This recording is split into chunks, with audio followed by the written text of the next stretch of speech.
जय हिंद। आप देख रहे हैं लाइव टाइम्स, आपके साथ में हूं वंदना अस्ट्रोही। डिजिटल प्लेटफॉर्म पर आप सभी का स्वागत है। आज हम बात करने वाले हैं ममता कुलकर्णी की। जी हां, कंट्रोवर्सी क्वीन जो एक वक्त में कही जाती थी, जो 90 के दशक की वो फेमस बॉलीवुड एक्ट्रेस जो कि अपनी खूबसूरती से लोगों के दिलों में बसती थी। इसके साथ ही कई ब्लॉकबस्टर उन्होंने फिल्में भी दी। लेकिन आज हम चर्चा करने वाले हैं इस बात को लेकर कि आखिर ममता कुलकर्णी विवादों में एक बार फिर से कैसे आ गई है। हालांकि विवादों से उनका पुराना नाता रहा, लेकिन महाकुंभ में जब वो पहुंची और उन्हें किन्नर अखाड़े का महामंडलेश्वर बनाया गया, उसके बाद से वो एक बार फिर से सुर्खियों में आ गई। और कई ऐसे साधु संत हैं जो इसका विरोध कर रहे हैं, लेकिन ममता कुलकर्णी ने उन सभी आलोचकों को जवाब दिया है, अपने विरोधियों को जवाब दिया है।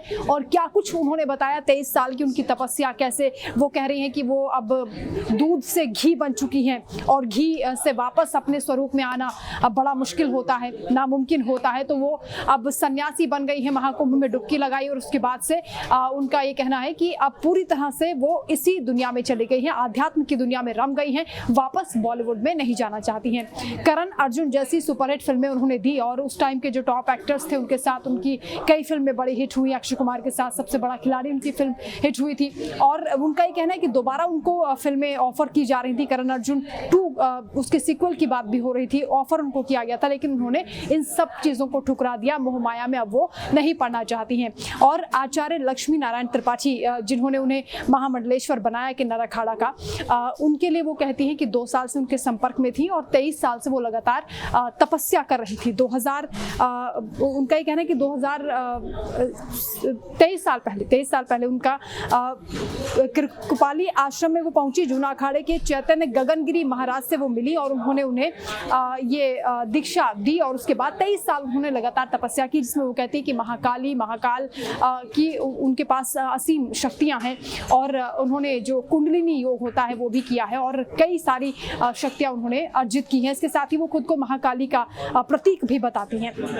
महाकुंभ में जब वो हादसा हुआ, भगदड़ जैसी परिस्थितियां बनी, उसकी भी उन्होंने आप बीती सुनाई है और कई चीज़ें जो उनके खिलाफ चल रही थी उसका भी उन्होंने जवाब दिया है। इसके साथ ही क्योंकि बाबा धीरेन्द्र शास्त्री की ओर से भी ये कहा गया था कि ऐसे ही किसी को भी आप महामंडलेश्वर बना दे रहे हैं, उनका ये कहना है कि इसके लिए तो 50 साल की तपस्या चाहिए होती है। उनको भी जवाब दिया ममता कुलकर्णी ने और ममता कुलकर्णी का ये कहना है कि ऐसे लोगों को सोचना चाहिए, क्योंकि अभी वो बहुत छोटे हैं, उनकी आयु भी कम है, 25 वर्ष की उनकी आयु है। 25 साल से तो मैं तपस्या कर रही हूँ जब से उनका जन्म हुआ है। तो इस तरह की बातें उनको नहीं कहनी चाहिए। उन्हें नैपी कहकर संबोधित किया ममता कुलकर्णी ने। इसके अलावा बाबा रामदेव को भी उन्होंने जवाब दिया है, क्योंकि बाबा रामदेव ने भी कहा कि किसी की भी मुंडी पकड़कर आप कुछ भी बना दे रहे हैं, महाकुंभ में ये सब क्या चल रहा है।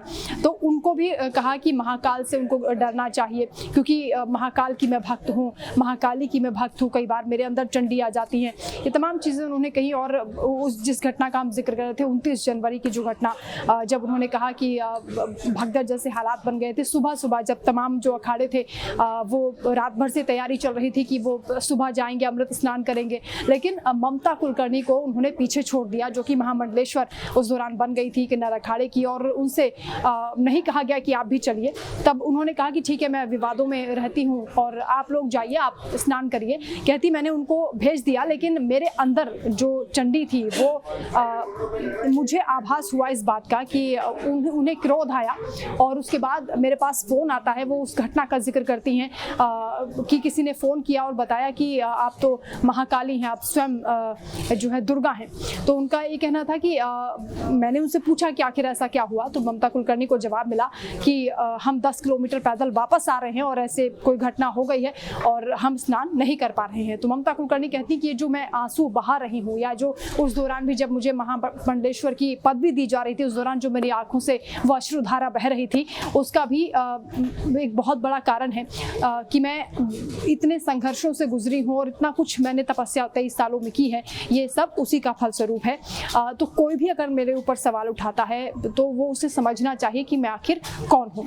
यहाँ तक कि धीरेन्द्र शास्त्री को उन्होंने कहा कि उनके गुरु रामभद्राचार्य हैं, उनके पास तो दिव्य दृष्टि है, आप उनको कहिए कि वो अपनी दिव्य दृष्टि से देखें कि ममता कुलकर्णी कौन है और पहले वो क्या थी उसे पीछे छोड़कर अभी वो क्या बन चुकी हैं, इस बारे में वो अगर अपनी दिव्य दृष्टि से देखेंगे तो उन्हें एक अलग रूप ममता कुलकर्णी का नजर आएगा। इसलिए तमाम जो आलोचक हैं उनको वो जवाब दे रही हैं और कह रही हैं कि किसी भी तरीके का सवाल उन पर नहीं उठना चाहिए। अंडरवर्ल्ड कनेक्शन को लेकर भी जब उनसे सवाल किया गया। उनका ये कहना है कि ऐसा कोई कनेक्शन उनका नहीं था। हालांकि एक बड़ी फिल्म से उनको निकाल दिया गया था, ये भी तमाम आरोप लगे थे और फिल्म डायरेक्टर ने बताया कि उन पर अंडरवर्ल्ड से फोन आ गया था, उसके बाद वापस उनको फिल्म में लेना पड़ा। इन तमाम आरोपों को सिरे से वो खारिज कर रही हैं। एक बड़ी बात उन्होंने कही, उनका ये कहना था कि 23 साल पहले उन्होंने भारत छोड़ा था और ये कसम खाई थी कि जब तक उन पर जो तमाम मुकदमे चल रहे हैं वो मुकदमे वापस नहीं हो जाते, खत्म नहीं हो जाते, तब तक वो भारत में कदम नहीं रखेंगी। और अब जब 23 साल बाद सारे केसेस खत्म हो गए हैं तो वो भारत आई, महाकुंभ पहुंची और उन्होंने स्नान किया और उसके बाद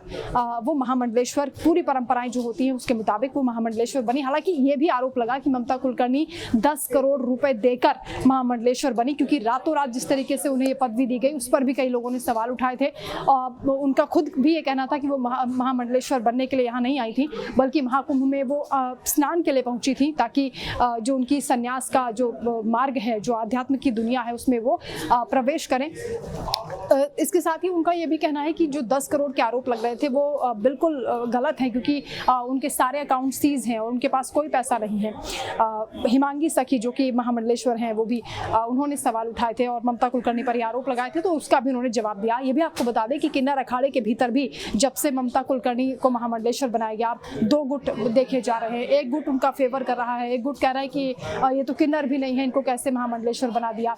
इस बीच ऋषि अजय दास की एंट्री हो जाती है इस पूरे सीन में और वो कहते हैं कि वो किन्नर अखाड़े के संस्थापक हैं, वो उन्हें इस पदवी से हटा देते हैं। लक्ष्मी नारायण त्रिपाठी को भी हटा देते हैं, लेकिन लक्ष्मी नारायण त्रिपाठी फिर सामने आती हैं और वो कहती है कि ये जो किन्नर अखाड़ा है ये हमने रजिस्टर कराया है। 2024 में बोर्ड भी बनाया गया और उस बोर्ड की मीटिंग भी हो चुकी है। यानी पूरी तरह से किन्नर अखाड़ा से अजय दास का कोई लेना देना नहीं है, क्योंकि अजय दास खुद भोग विलास में विलिप्त हैं। और इसके साथ ही उनका ये कहना था कि जो किन्नर अखाड़े के जो आश्रम है वो भी उन्होंने जो दान में दिए गए थे उन्हें बेचकर उन्होंने सारा पैसा गबन कर लिया है। तमाम आरोप उन्होंने अजय दास पर लगाए और कहा कि किन्नर अखाड़े से उनका कोई लेना देना है नहीं, इसलिए ममता कुलकर्णी महामंडलेश्वर बनी हुई हैं और लक्ष्मी नारायण त्रिपाठी भी जो आचार्य हैं वो भी अपने पद पर आसीन हैं। लेकिन सवाल ये उठता है कि ममता कुलकर्णी पर ये तमाम जो विवाद एक बार फिर से सामने आ रहे हैं, उनका उन्होंने किस तरह से जवाब दिया है, आप इस पर क्या सोचते हैं, कमेंट करके हमें ज़रूर बताएं। लाइव टाइम्स पर खबरों का सिलसिला लगातार जारी है। डिजिटल के लिए कुछ और मुद्दे हम लेकर जल्द हाजिर होंगे। जय हिंद।